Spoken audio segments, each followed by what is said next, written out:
안녕하세요. 저는 30대 여자입니다. 참 저한테 기가 막힌 일이 있어서 이렇게 사연을 올리게 되었습니다. 이 채널을 보시는 분들이 많다고 해서 제 이야기가 널리 퍼져서 저와 같은 일을 당하는 사람이 없었으면 하는 마음에 솜씨 없는 글을 써봅니다. 저는 어렸을 때부터 하고 싶은 거, 갖고 싶은 건 모두 다 가질 수 있는 그런 아이였습니다. 집안의 재력이 어마어마했어요. 어디서부터 시작된 재력인지는 모르겠지만 선조 때부터 땅을 사뒀고 건물을 올렸고 지금은 그 땅값과 건물값이 엄청나게 올라서 별다른 노력 없이 재산을 불린 그런 집안입니다. 거기다가 저는 형제 자매도 없는 외동딸이었어요. 저희 부모님께서 저를 얼마나 금지옥엽 귀하게 키우셨겠어요. 그래서 그런지 철도 좀 없고 돈도 물 쓰듯이 쓰는 그런 경향이 있었죠. 저희 부모님은 제가 결혼하는 것도 싫어하셨어요. 하나뿐인 딸 오래오래 함께 살고 싶다고 그렇게 노래를 부르셨죠. 저도 돈 쓰는 맛에 노는 걸 좋아해서 결혼이라는 걸 그렇게 깊게 생각해 본 적도 없었고요. 부모님은 제가 혹여라도 마음이 바뀔까 연애하는 것도 상당히 싫어하셨습니다. 그런데 어떻게 연애를 안 하고 살 수 있겠어요? 저한테는 남자친구가 당연히 있었습니다. 돈도 많고 얼굴도 야금야금 각종 시술을 했던 터라 스스로 꽤 예쁘다고 자부할 수 있었어요. 비싼 돈 주고 헬스장에서 개인 트레이너를 붙여서 운동도 했고 매일같이 다이어트 식단으로 식사를 채웠습니다. 자기 관리를 잘하는 여자인 셈이죠. 제 남자친구는 저의 절친의 오빠였습니다. 얼마나 절친이냐면 서로 서랍에 속옷이 몇 개가 있는지 알아맞힐 수 있을 정도로 절친이었어요. 철없이 놀러 다니는 데만 힘을 쏟는 저와 달리 똑부러지고 공부도 잘했던 친구였기에 저희 부모님도 엄청 좋아하셨고요. 제 절친의 말이라면 썩은 땅이라도 믿고 사실 분들이었죠.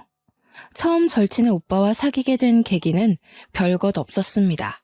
그냥 오빠가 저를 마음에 든다고 했고 당시 남자친구와 헤어졌던 터라 한번 만나나 보자 하는 마음에 소개를 받았고요. 근데 생각보다 너무 잘생긴 거예요. 아직 나이가 어리니까 얼굴이 전부 아니겠어요? 거기다가 저에게 엄청 자상하게 대해주는데 저도 모르게 마음을 홀랑 빼앗기고 말았습니다. 거기다가 친구와 오빠 사이도 상당히 좋아 보였습니다. 원래 남매라는 게 서로 물어뜯는 재미로 산다고 하던데 이 남매들은 서로를 못 챙겨서 안달이 난 것 같이 굴었거든요. 아무튼 저는 한 남자친구를 6개월 이상 만나본 적이 없었는데 오빠랑은 벌써 2년 가까이 사귀고 있었던 시점이었어요. 친구네 집은 솔직히 잘 사는 축에 끼지도 못하는 집이었습니다. 그냥 평범함에서 조금 덜 사는 수준? 아버지께서 평범한 회사원이시고 어머니는 가정주부이신 그런 집이요. 학자금 대출을 갚느라 힘들어하는 친구에게 제가 몇 번이나 대출금을 갚아주겠다고 했지만 친구 자존심에 그건 싫었나 봐요. 딱 잘라 거절하기에 저는 대신 맛있고 비싼 밥이나 사주고 말았죠. 친구는 학원을 다니면서 하루 종일 공부했지만 저는 비싼 과외를 받고 추천서를 돈 주고 사서 대학을 가고 뭐 그 정도 차이는 있었습니다. 저는 근데 이 차이를 친구가 자격지심으로 받아들이지 않고 너와 나는 수준 차이가 나는 거다 하고 솔직하게 인정을 해줘서 오랜 시간 친구로 지낼 수 있는 것 같았어요. 제가 너무 제 자랑을 많이 했죠? 이제부터 이야기를 본격적으로 시작해 보도록 하겠습니다. 친구가 대학을 졸업하고 취업 준비를 할 무렵 친구네 아버지께서 갑자기 일을 그만두셨다고 했어요. 그래서 친구네 집 수입이 갑자기 사라졌습니다. 친구는 대기고 살 길이 막막하니 대기업 취업 준비를 그만두고 당장 들어갈 수 있는 중소기업에 취직을 했습니다. 월급 차이가 대기업과는 꽤 났지만 일단 일을 하면서 재취업 준비를 하겠다고 하더라고요. 그쯤에서 친구 오빠랑 저랑 소개팅을 했고 사귀게 되었고요. 친구 오빠는 몇 년을 공무원 준비를 한다고 시험 공부를 하고 있던 상황이었습니다. 저는 그런 오빠의 뒷바라지를 나름 열심히 하고 있었어요. 시험 공부에 필요한 인터넷 강의도 결제해주고 문제집이나 교재 같은 것도 제 카드로 샀고요. 오빠가 공부하느라 외적인 것에 신경을 못 쓰는 것 같아서 한 달에 한 번 제가 다니는 청담동 고급 미용실에 데려가 이발도 시키고요. 옷도 허름한 옷 입으면 인물이 안 살잖아요. 그래서 명품 같은 것도 팍팍 사주곤 했어요. 어차피 제 거 사는 김에 사는 거라 별로 아까운 마음은 안 들었고요. 그렇게 2년을 만나는 동안 오빠는 2번의 시험 탈락을 겪어야만 했죠. 저는 진지하게 그렇게 탈락만 할 거면 다른 걸 해봐라 했지만 오빠는 지금 생활이 좋다고 하더라고요. 뭐 아무래도 그럴 수밖에요. 친구가 벌어오는 돈으로 내 식구가 먹고 살면서 다른 필요한 것들은 제가 오빠를 위해 돈을 쓰고 있었으니까요. 데이트 비용도 단 한 번도 오빠에게 내라고 한 적도 없었습니다. 근데 저는 이 관계가 나쁘지 않았어요. 저를 위한 마음이 가득한 오빠를 보면 사랑을 듬뿍 받는 기분이 들었거든요. 어차피 지금 저희 집 재산은 제가 이렇게 펑펑 써도 티가 안 날 정도였습니다.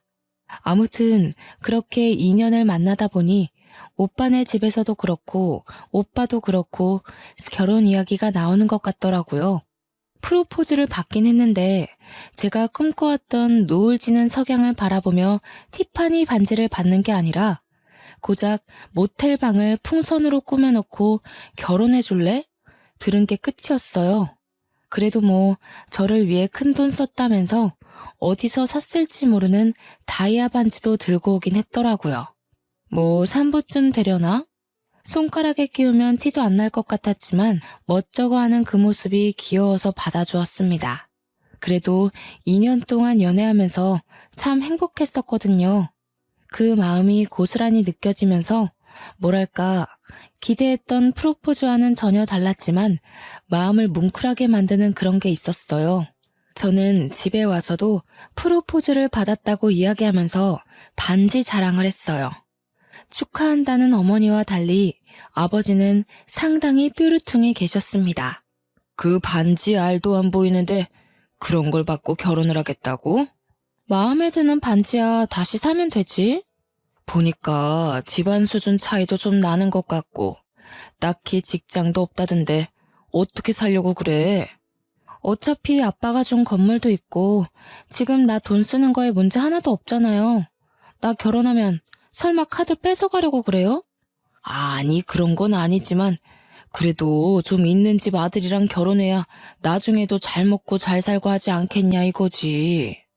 저는 제가 결혼 이야기를 꺼내자마자 괜히 심통을 부리는 아버지가 너무 좋았어요. 엄청나게 서운하다고 나중에 저를 붙잡고 이야기하셨지만 결혼이라는 것에 한번 빠지기 시작하니까 불도저가 되어버리더라고요. 그래서 저는 더 이상 반대는 하지 말아달라고 이야기하고 결혼 준비에 돌입했죠. 제가 다른 건 몰라도 우리 주위 울리진 않겠습니다. 무슨 일이 있어도 사랑해주고 아껴주겠습니다. 허락해주셔서 감사합니다. 오빠는 저희 집에 와서 몇 번이고 인사를 드렸고 그때마다 아버지의 마음도 누그러지는 것 같았습니다. 하지만 그러면서도 꽤나 서운하신 마음을 드러내고 싶으셨는지 오빠를 향해서 한마디 하시더라고요. 내가 다른 건 다 양보해도 올해 안에 결혼하는 건 양보 못해. 내년 5월에 하도록 해. 내년 5월까지는 1년 정도 남은 상황이었습니다. 오빠는 올해 안에 꼭 하고 싶다고 했지만 저도 사실 긴박하게 준비하고 싶지는 않았기 때문에 아버지 말에 찬성을 했죠. 그러면서도 아버지는 저에게 언제라도 그만두고 싶으면 쿨하게 그만두라면서 이야기해 주셨어요. 결혼은 하겠다고 마음먹고 준비를 시작하면 파혼하고 싶을 때 용기가 안 생기는 법이라고 하시면서요. 언제든 부당한 대우를 받으면 참지 말라고 제 편을 들어주시더라고요. 그게 너무 감사했습니다. 그렇게 차근차근 결혼 준비를 시작했습니다. 저희 집에도 오빠가 인사를 왔으니 저도 인사를 드리러 갔습니다. 최대한 단정하게 보이는 명품 투피스를 입고 머리도 미용실에 들러서 드라이까지 하고 갔죠. 친구네 집은 처음 가보는 거라 솔직히 좀 기대가 되기도 했습니다. 그런데 제 예상보다 더 가정 환경이 좋지 않더라고요.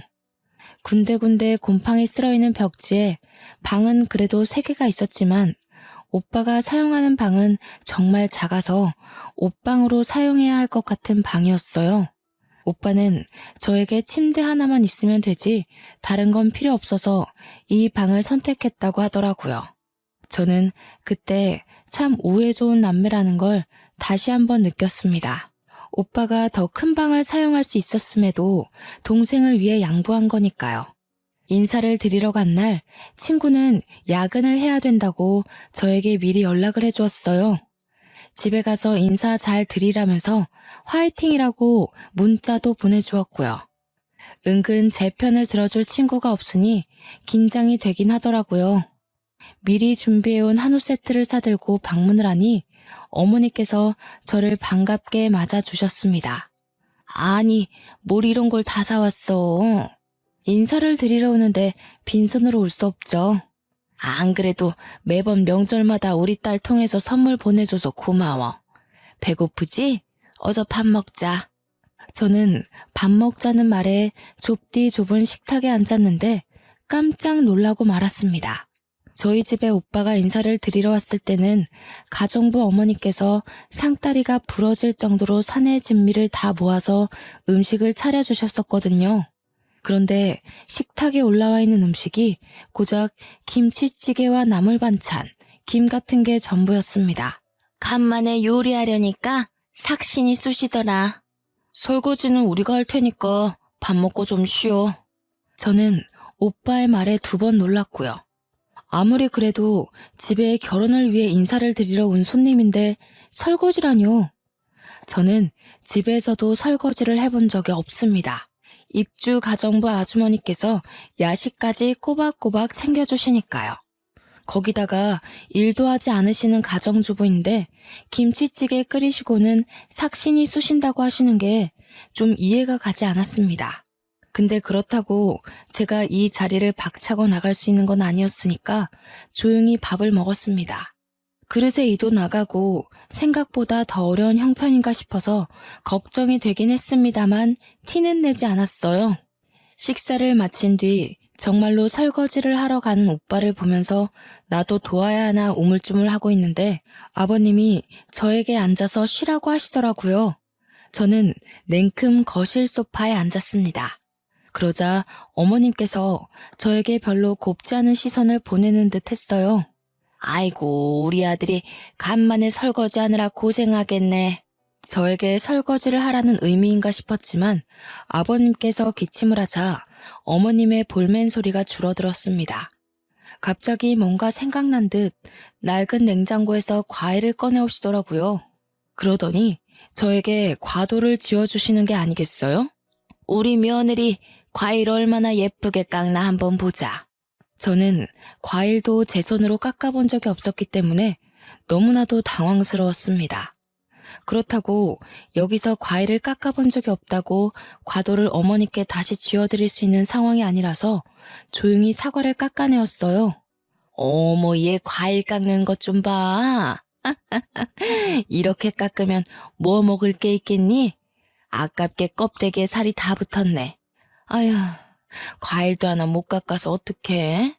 저에게 핀잔을 주문 어머님의 말에 제 얼굴은 홍당무가 되었죠. 거기서 당당하게 이런 거 해본 적이 없어서요 했어야 했는데 당시에는 그게 너무 되바라진 모습 같아 보일까봐 그러지 못했습니다. 아버님은 조용히 제가 깎은 사과를 드셨어요. 깎는데 시간이 너무 오래 걸려서 갈변된 사과를 드시면서도 괜찮다 하시더라고요. 어머님만 입술을 삐죽이셨죠. 설거지를 끝내고 온 오빠가 이런저런 이야기를 부모님과 나누고 저는 끼어들지도 못해서 조용히 과일을 집어먹었습니다. 그렇게 어색한 인사 자리가 끝나고 집으로 가려는데 오빠가 데려다 주겠다고 하더라고요. 저는 차가 있어서 차를 끌고 왔지만 오빠는 차가 없었거든요. 그리고 어차피 제가 운전해서 가면 되니까 굳이 그럴 필요가 없었는데 귀찮게 데려다 준다고 해서 됐다고 말하려는 순간이었어요. 예, 시간이 늦었는데 어딜 데려다 주고 온다는 거야? 늦은 시간에 혼자 가는 남의 딸은 별로 위험해 보이지 않으셨나 봐요. 나 어차피 차 가지고 왔으니까 혼자 가도 돼. 저 이만 가보겠습니다. 차가 있어? 어떤 차? 너네 집 꽤 잘 산다고 했지? 갑자기 물어보는 시모의 말에 저는 꿀먹은 벙어리가 됐어요. 그렇게 면전에 대놓고 우리 집 잘 사냐고 물어볼 줄은 몰랐습니다. 친구랑도 오랜 시간 알아왔으니까 대충 들어서 알고 계실 줄 알았거든요. 아니, 내가 대충 듣긴 했는데 그래도 본인한테 듣는 게 더 정확하니까. 건물이 몇 채나 있다고 들었는데 맞지? 네. 저는 대충 대답하고는 그 자리를 도망치듯 빠져나왔습니다. 제 반응에 오빠가 좀 이상한 낌새를 느꼈는지 굳이 아파트 입구까지 따라 나와서는 사과를 했어요. 네가 너무 마음에 드셔서 질문을 좀 생각 없이 하신 것 같아. 벌써부터 가족같이 생각하시나 보다. 우리 자기 점수 많이 따서 좋겠네. 저는 오빠의 말에 조금 안심이 되었습니다. 가족같이 생각해서 그런 질문을 했다고 하면서 점수를 많이 딴 거라고 하니까요. 저는 오늘 즐거웠다고 인사를 하고는 집으로 돌아왔어요. 부모님께서 은근 궁금해하는 눈치셨지만 솔직히 말해봐야 흠만 될 것 같아서 잘 먹고 잘 쉬다 왔다고 둘러댔습니다. 이제 별 문제 없이 결혼 준비만 하면 되겠지 했던 제 생각은 아주 산산조각이 났습니다. 자꾸 시어머니 되실 분이 저에게 돈 가지고 훈수를 두기 시작한 거였어요. 예, 네가 이제 내 며느리가 될 거니까 솔직하게 한마디 해도 되겠니? 무슨 문제 있으세요? 아니, 너 지난번에 집에 올 때 입었던 옷, 그거 땡땡 명품 브랜드 옷 맞지? 그렇게 자꾸 사치 부리다가는 버는 족족 옷 사고 가방 사는데 다 나가지 않겠니? 우리 아들이 이제 공무원 되면 공무원 월급으로는 상상도 못할 건물들이잖아. 저는 제 카드를 사용해서 사는 물건들인데 저한테 왜 그런 말을 하는지 이해하지 못했습니다. 어차피 결혼해서도 물려받은 제 건물들에서 나오는 월세로 사고 싶은 거 사고 놀러 가고 싶으면 놀러 가고 그렇게 살 건데 말이죠. 나는 그런 가방이 하나도 없는데 며느리만 그렇게 좋은 거 들고 다니면 내 친구들이 뭐라고 하겠어. 며느리한테 대접도 하나 못 받는다. 그렇게 생각할 거 아니야? 안 그래? 결론은 저에게 명품 가방을 사달라는 이야기였어요. 저는 솔직히 못해줄 이유가 없긴 했죠. 하지만 말을 곱게 하지 않으니까 그럴 마음이 좀 사라지기는 했죠. 평소 같으면 친구에게 연락을 해서 이런저런 이야기를 할 텐데 본인 부모님 이야기니 함부로 할 수도 없고 저는 결국 오빠와 함께 시어머니께 드릴 가방을 사러 쇼핑을 갔습니다. 오빠는 자기 돈 아니라서 그런지 이것저것 비싼 가방들만 보더라고요. 저는 좋은 게 좋은 거라 생각하면서 시어머니께 드릴 가방과 스카프, 드릴 지갑과 벨트를 샀습니다. 제가 선물을 한 보따리 들고 시댁에 방문하자 정말 엄청나게 좋아하시더라고요. 어머, 얘 뭐 이런 걸 다 사왔어? 네가 나 기살려주려고 아주 작정을 했구나. 근데 여기 브랜드보다는 V 브랜드가 더 비싸지 않니? 저는 선물을 받아놓고도 약간 투정을 부리는 모습에 미간이 살짝 구겨졌습니다. 그런 저의 표정을 보고 오빠가 시어머니께 한 소리를 했어요. 가방 모델마다 가격은 다 달라요. 며느리가 시어머니께 점수 따려고 사온 건데 그렇게 표현해야겠어요? 아니 뭐 내가 뭘 어쨌다고. 아무튼 고맙다 얘. 안 그래도 할 이야기가 있었는데 잠깐 앉았다가 가라. 저에게 할 이야기가 있다고 하시면서 커피를 타주시더라고요. 믹스커피지만 워낙 달달한 걸 좋아하기 때문에 감사합니다 하고 받았습니다. 아니, 내가 지난번에 왜 건물 몇 채 있느냐고 물어봤었잖아. 거기 혹시 비어있는 자리도 없니? 아마 지금은 없을 거예요. 계약 기간이 6개월 정도 남은 자리는 있고요. 그래? 그럼 잘 됐다. 알다시피 우리 딸이 혼자 벌어다가 가족들 생계를 책임지고 있잖니. 하루 이틀 미안해야지 원. 그래서 말인데 나랑 바깥 양반이랑 가게라도 한번 해볼까 하는데 며느리 좋다는 게 뭐야. 자리 하나만 내줘. 건물에 임대를 달라는 말씀이시죠? 우리가 가진 게 별로 없어서 보증금도 못 주긴 하지만 그래도 노후 준비는 해야 되지 않겠니? 장사하면서 너네가 우리 용돈 주고 생활비 보태주고 하면 노후 준비는 충분할 것 같은데 아니면 아예 우리 노후 준비하라고 크게 한 방 싸줘도 되고. 저는 갑자기 저에게 노후 준비를 운운하며 돈을 달라는 식으로 말하는 시어머니 행동이 이해가지 않았습니다. 솔직히 저도 부모님 잘 만난 덕에 돈 걱정 없이 살고 있긴 하지만 적어도 자식 둘 다 성인으로 키웠으면 노후 준비는 스스로 하셔야 하는 게 아닌가요? 자식도 아니고 며느리에게 당연하다는 듯 요구하는 게 그것도 아직 결혼을 한 사이도 아니고요. 그리고 내가 들어보니까 차도 여러 대 있다던데. 맞지? 저는 평소에 차를 참 좋아해서 마음에 드는 모델이 있으면 리스로라도 꼭 끌어보는 성격이었습니다. 그래서 지금 보유하고 있는 자동차가 3대 정도 있었고요. 네, 차 몇 대 있어요. 아니 우리 차가 벌써 16년 가까이 된 경차거든. 15만 킬로 이상을 타다 보니까 글쎄 차가 너무 낡았지 뭐야. 끌고 나갔다가 사고가 날 수도 있고 우리가 사고 나면 자식들이 걱정이지 뭐. 그래서 말인데 우리도 새 차 하나 해주는 게 어때? 새 차를요? 응. 이왕이면 새 차가 좋지. 내가 봐둔 모델이 있거든. 핸드폰으로 전송해둘게. 저는 당황했어요. 솔직히 저한테 차를 바꿔달라고 할 줄은 몰랐거든요. 차가 한두 푼 하는 것도 아닌데 말이죠. 적어도 몇 천은 들 텐데 신혼집을 해주시는 것도 아니면서 저런 걸 요구하다니 좀 뻔뻔하다는 생각이 들었습니다. 안 그래도 차가 좀 오락가락 하길래 불안하긴 했는데 사고 나기 전에 바꾸는 게 현명하긴 하지. 오빠마저도 차를 바꿔달라는 식으로 이야기하길래 저는 마지못해 일단 알았다는 행동을 했습니다. 집에 와서 고민하다가 결국 제 차 중에 국산 세단 하나를 드리기로 마음을 먹었어요.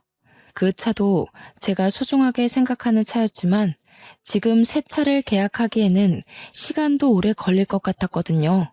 명의는 바꾸지 않고 부업만 모든 사람이 운전할 수 있도록 바꾼 뒤 차를 가져다 드리니 시어머니께서 상당히 당황해 하시더라고요.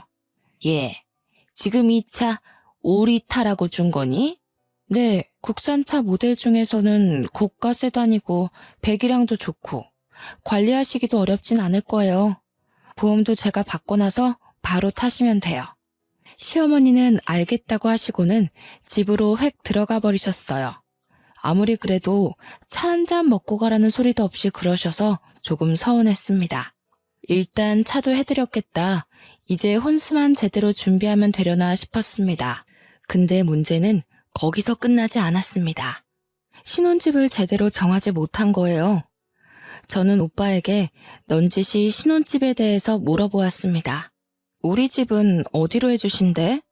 그게 무슨 소리야? 집을 해주셔? 혼수는 내가 다 해갈 거고 차도 드렸잖아. 원하시는 명품들도 싹 선물로 드렸으니까 집은 해주셔야지. 우리 부모님이 그러시던데? 와, 진짜 있는 사람들이 더하다고 하더니 너무한 거 아니야? 우리 부모님 집 봤지? 노후 준비도 제대로 못 하신 거. 그러는 와중에 집까지 해달라는 건 좀 너무하지 않아? 그러면 집까지 나보고 하라는 이야기야? 지금 너도 돈 가지고 유세 떠는 거야? 솔직히 나는 우리 사이에 돈 문제로 이렇게 싸움이 난 적 없어서 이 상황이 너무 지치네. 당연히 집은 너희 집에서 해주는 줄 알았어. 그러면서 어깨를 축 늘리는 오빠의 모습에 저는 미안한 마음이 조금 들었어요. 오빠의 말 맞다나 제가 훨씬 잘 살고 있으니 사랑만 있다면 누가 집을 해오는 게 문제가 될까요? 어차피 명의도 제 명의로 두면 되는 것인데 제가 너무 스트레스를 받아서 오빠에게 인색하게 군 것 같았습니다. 저는 알겠다고 하고 부모님께 이 이야기를 전했어요. 그러자 아버지께서 상당히 불편해하셨습니다. 아무리 집에 돈이 없어도 그렇지. 이것저것 다 요구하는 것도 모자라서 집까지 해달라고? 어차피 제가 살고 있는 집도 평수 넉넉해서 신혼집으로 꾸미기에 나쁘지 않을 것 같고요. 기운 집안에 시집 보내는 것도 속이 터지겠는데 참, 그래도 네가 그렇게 좋다고 하니 내가 어찌 반대를 하겠니? 속상해하시면서도 아버지는 제 편을 들어주셨습니다. 저는 그래서 일단 침대나 가구를 바꾸기로 결정하고 오빠와 함께 혼수를 보러 다녔어요. 결혼식까지는 6개월 정도 남아있는 상태였기 때문에 일단 신혼집부터 새로 꾸미기로 결정했지요. 가구를 보고 살림을 보러 다니니 또 신이 나더라고요. 항상 새 물건을 구입할 때는 기분이 좋잖아요. 세탁기도 바꾸고 냉장고도 좀 더 큰 걸로 바꾸기로 결정하고는 혼수를 보고 있는데 시어머니께서 찾아오셨습니다. 예, 가전이나 혼수 볼 때는 어른들이랑 함께 다니는 거야. 저는 신이 나서 백화점 가전 매장을 쭉 훑었습니다. 냉장고랑 김치 냉장고를 한창 보고 있는데 시어머니께서 냉장고를 막 어루만지면서 저에게 말씀하시더라고요. 이 냉장고 엄청 좋아 보이지? 네, 근데 너무 커서 신혼 살림에는 어울리지 않을 것 같아요. 누가 신혼집 말하니? 우리 집 말이야. 냉장고 바꾸시려고요? 여러 개 사면 좀 싸게 안 해주겠니? 너 신혼 가구 바꾸는 김에 우리 집 냉장고도 좀 바꿔주렴. 저는 거기서 우뚝 멈춰서서 오빠를 바라보았습니다. 그러자 오빠 입에서 나온 말이 가관이었어요. 차도 있던 거 줬으니까 돈 아꼈잖아. 냉장고 하나 바꿔드려도 괜찮을 것 같지 않아? 차값 생각하면 훨씬 싸게 먹히는 장사 같은데. 그래. 너 외제차도 2대나 있다면서 굳이 우리한테 국산차 준 거 아니니? 굳었으니까 그걸로 냉장고나 한 대 사줘라. 이 김치 냉장고랑 세트인가 본데? 저는 냉장고에 흠뻑 빠진 시어머니를 두고 오빠를 잡아채서 구석진 곳으로 갔습니다. 해도 너무하지 않아? 냉장고까지 사달라고 하는 건. 그리고 외제차 이야기는 왜 나오는 거야? 그거 유지할 수 있는 돈은 있고? 그 정도는 네가 좀 챙겨줄 수 있는 거잖아. 결혼도 코앞인데 그 공무원 시험 때려치고 취직할 생각이나 해. 저는 오빠에게 딱 잘라 이야기했고 더 이상 오빠는 냉장고를 사주라는 이야기를 하지 않았습니다. 저는 진짜 하다 이런 것까지 요구하는 시댁에 점점 질려가고 있었어요. 그날 이후 연락이 뜸했던 오빠는 갑자기 저에게 돈을 좀 빌려줄 수 있느냐고 물었습니다. 생활비가 모자라다는 이유였어요. 친구가 이번 달에 돈 나갈 일이 많아서 생활비를 적게 가져다 주었다는 것이었죠. 저는 제 친구가 진심으로 불쌍하게 느껴졌습니다. 그렇게 고생해서 돈을 벌어 집에서 한량처럼 놀고 있는 식구들에게 갖다 바쳐야 한다는 사실이요. 저는 오빠에게 제 카드를 한 장 주었습니다. 한도가 얼마였는지 기억도 안 나는 카드이지만 당장 생활비가 모자라다고 울먹이는데 어떻게 모른 척 할 수 있겠어요? 그랬더니 글쎄 카드를 긁어도 너무 긁는 게 아니겠어요? 무슨 백화점에 뭘 샀고 하루 종일 카드 알림 문자가 도착했습니다. 저는 그 내역에서 또 한 번 깊은 빡침을 느꼈죠. 어머님께서 가지고 싶다던 냉장고를 결제한 내역이 떡하니 있는 게 아니겠어요? 오빠, 지금 내 카드로 냉장고를 산 거야? 지금 내 카드 내역 일일이 확인한 거야? 그게 왜 오빠 카드야, 내 카드지. 문자 알림 오는 거 몰라서 그래? 생활비가 모자라다더니 웬 냉장고를 긁어? 우리 집 냉장고가 많이 낡아서 고장이 났어. 급하게 사느라 어쩔 수 없이 네 카드 좀 썼어. 미안해. 그래도 카드 한도 자체가 제가 감당할 수 있는 정도라서 일단 넘어가줬습니다. 그런데 제가 진짜 제일 열받는 일은 그 다음에 벌어졌어요. 결혼식을 3개월 앞둔 시점 청첩장이 나왔고 저는 청첩장을 돌리러 다니기 시작했습니다. 저희 부모님께서도 슬슬 지인분들께 청첩장을 나눠주겠다고 하셨고요. 드디어 결혼하는구나 싶어서 마음이 두근두근 거릴 때 시어머니께서 전화를 하셨어요. 예, 바쁘니? 무슨 일이세요? 아니, 내가 용한 점집에 갔는데 네가 남자가 많아 보인다고 하지 뭐야? 너 사주 좀 불러봐라. 내가 제대로 점 한번 쳐야겠다. 아니다. 그러지 말고 안 바쁘면 나와. 나랑 우리 도령님 만나러 가게. 어머님, 저 천주교 신자라서 사주 같은 거 안 봐요. 지금 벌써부터 내 말을 안 듣는 거야? 내 말이 우스워? 종교적인 문제잖아요. 저는 독실한 천주교 신자라고요. 절대로 사주만큼은 보지 않습니다. 너 찔리는 게 있어서 그러는 거 아니야? 내가 이야기 들어보니까 속옷도 맨날 야시러운 것만 입는다고 하던데. 그런 것도 결혼하기 전에 다 정리해. 분명 도령님께서 너 남자 많아 보인다고 했었다고. 그게 다 그런 데서 보이는 거 아니겠니? 아니 무슨 도령님이 제 속옷을 본 것도 아니면서 저런 식으로 저를 음해하는 게 너무 어이가 없었습니다. 가뜩이나 냉장고 사건 이후에 시어머니와 연락을 자제하고 있었는데 저한테 남자가 많아 보이네 어쩌네 하면서 예의 없게 행동하시니까 더 싫더라고요.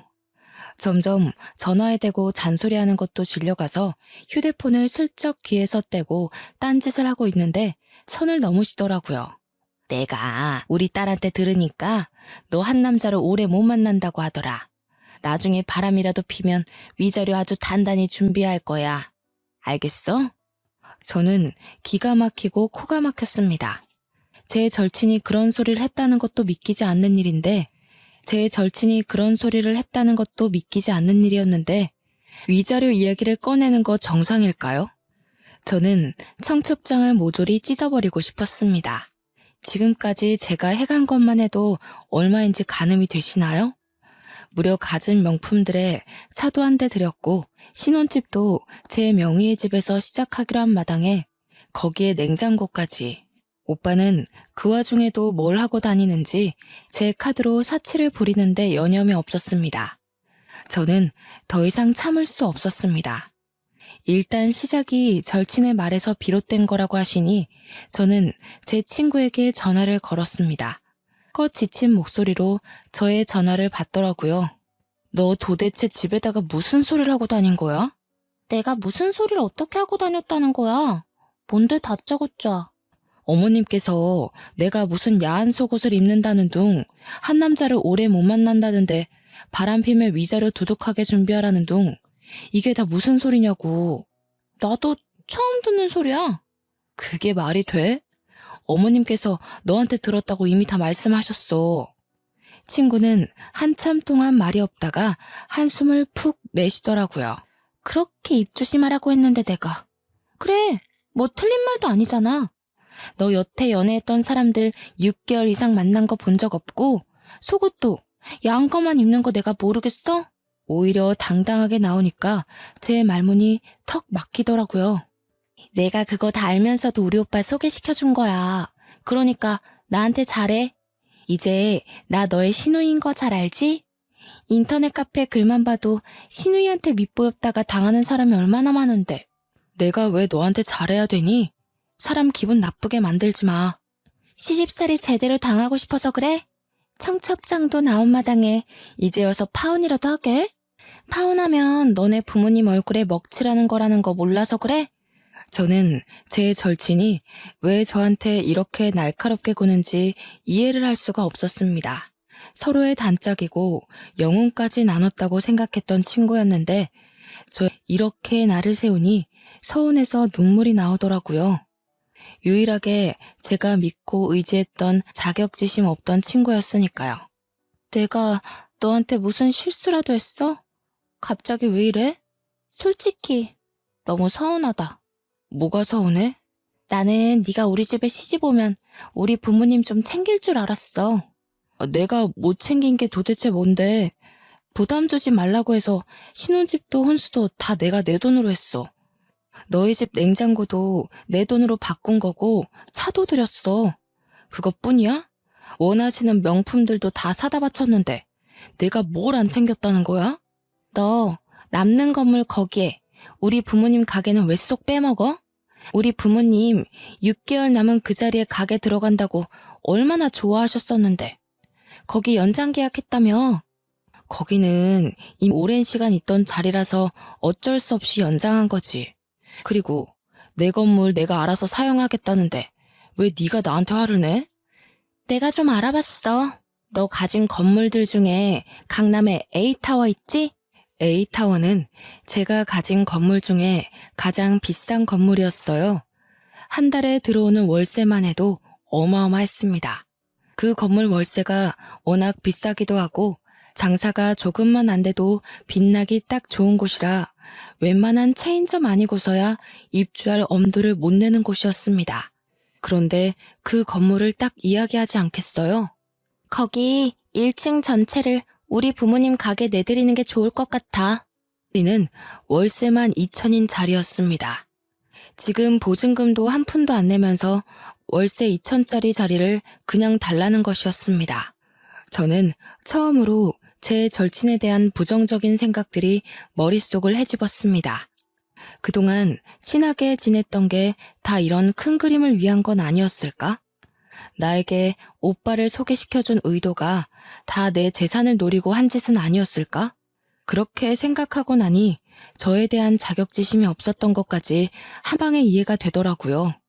어차피 천천히 그렇게 빼먹을 생각이었다면요. 그 자리는 월세만 2천인 자리야. 그러지 말고 경기도 외곽에 있는 상가 건물 1층이 비어있어. 위에 층을 집처럼 쓸 수 있고. 어차피 시부모님 사시는 아파트도 너무 낡았던데 거기로 들어가시면 딱일 것 같네. 경기도 외곽이라고 했니? 너 지금 우리 부모님을 무시하는 거야? 무슨 가게를 하실 거라는데? 내 강남 건물 웬만한 체인점도 못 버티는 그런 곳이야. 그렇게 큰 자리에 어떤 가게를 내실 거냐고. 당장 직원들 월급은 어떻게 할 건데. 그 큰 자리를 단 둘이서 운영하시겠다고? 너 돈 많잖아. 네가 당연히 도와주면 되는 거 아니야? 무슨 가게를 할지는 앞으로 천천히 정하면 되지. 저는 할 말 없다고 하고는 전화를 뚝 끊어버렸습니다. 뒤로 친구가 저에게 두어 번 더 전화를 걸었지만 저는 무시했고요. 이 정도면 저도 파혼할 명분이 충분하다는 생각이 들었습니다. 마음을 다시 한번 다잡았어요. 절대 그 어떤 것에도 흔들리지 않고 이대로 파혼하겠다고 마음을 먹었습니다. 저는 행동에 바로 옮기기로 했어요. 아버지께 전화를 드려서 청첩장을 돌리지 말아달라고 했습니다. 이미 친한 몇몇 지인분께 돌린 것을 알고는 있지만 지금이라도 늦지 않았다고 생각했어요. 아버지는 왜 그러느냐고 물어보셨고 저는 그동안 있었던 일을 쭉 나열했습니다. 그리고는 아버지 말대로 파혼하겠다고 말씀을 드렸어요. 한참 동안 말이 없던 아버지께서 집으로 오라고 하셨고 저는 호되게 혼날 각오를 한 뒤 집에 갔습니다. 그러자 아버지와 어머니께서 저를 위해 따끈한 밥상을 차려두셨더라고요. 그동안 고생했다면서 얼마나 마음이 힘들었을지 상상조차 안 된다고 하시면서 밥 먹자고 하셨어요. 저는 뜨끈한 쌀밥을 목구멍에 밀어넣으면서 눈물을 흘렸습니다. 그 뒤에 휴대폰을 확인하니 오빠와 시부모님에게도 여러 통 전화가 와 있더라고요. 저는 일단 오빠를 제외한 모든 사람을 수신 거부 처리해 두었습니다. 물론 제 절친도 함께요. 그리고는 오빠에게 전화를 걸었습니다. 왜 이제서야 연락이 돼? 지금 뭐 하는 짓이야? 할 말이 뭔데? 나도 마침 할 말 있어. 먼저 말해. 오늘 내 동생이랑 통화했다며. 이야기 다 들었어. 아무리 강남 건물이 아깝다고 해도 우리 부모님한테 어떻게 경기도 외곽으로 가라고 할 수 있어? 그리고 다른 건물에서도 월세 많이 받으면서 고작 2천 가지고 쪼잔하게 굴 거야? 저는 기분이 확 상했습니다. 그동안 제가 참아준 것들을 생각도 안 하고 고작 2천 가지고 쪼잔하게라뇨. 저도 좋은 소리가 나가지 않더라고요. 우리 파혼하자. 뭐? 너 지금 결혼 얘들 장난이야? 파혼이라니. 우리 만나서 이야기해. 오빠는 제 파혼 통보에 적잖이 당황한 것 같았습니다. 결국 카페에서 만나기로 약속을 잡았습니다. 웃기게도 제가 카페에 가니 시댁 식구들이 전부 다 나와 있더라고요. 너 지금 뻔뻔하게 파혼이라고 했니? 내가 이럴 줄 알았어. 남자 생겼지 너. 아줌마, 막말하지 마시고요. 파혼할 거니까 그런 줄 아세요. 일단 내가 준 차부터 내놓으시고 오빠는 내 카드 쓴 것도 내역 정리해서 줄 테니 입금해. 차 줘놓고 무슨 소리야. 너 때문에 우리 차 팔았던 건 생각 안 하고 차를 내놓으라고? 이대로는 파혼 못해. 위자료 내놔. 위자료? 너 지금 나한테 위자료를 내놓으라 했어? 지금 누가 누구한테 할 소리를 해. 그날은 도무지 서로 자기 할 말만 하느라 대화가 이루어지지 않았습니다. 저는 집에 돌아오자마자 아버지 지인 변호사를 통해서 제 카드를 쓴 내역을 모조리 정리해 소송을 걸기로 했어요. 그간 쓴 내역을 확인하니 무려 4천만 원이나 썼더라고요. 그리고 15만 킬로 주행한 경차를 중고로 구매했습니다. 거의 다 쓰러져가는 차라서 그런지 얼마 안 하더라고요. 제가 준 차는 바로 보험부터 바꿔버리고 대리기사에게 스페어키를 주고 집으로 가져달라고 했고요. 경차를 가져다 두었습니다.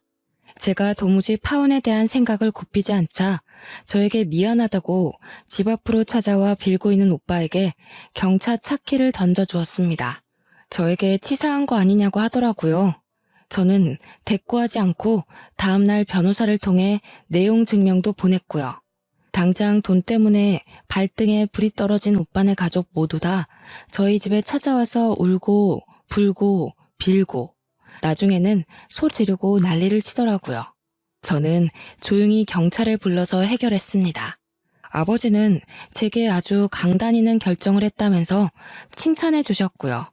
그날을 계기로 하나 배웠습니다. 사람은 급이 맞는 사람과 살아야 한다는 것을요.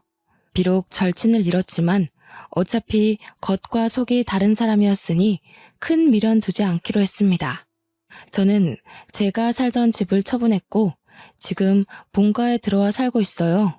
부모님과 행복하게 살다가 나중에 선봐서 급 맞는 사람과 결혼하려고 합니다. 제 이야기를 들어주셔서 너무나도 고맙습니다.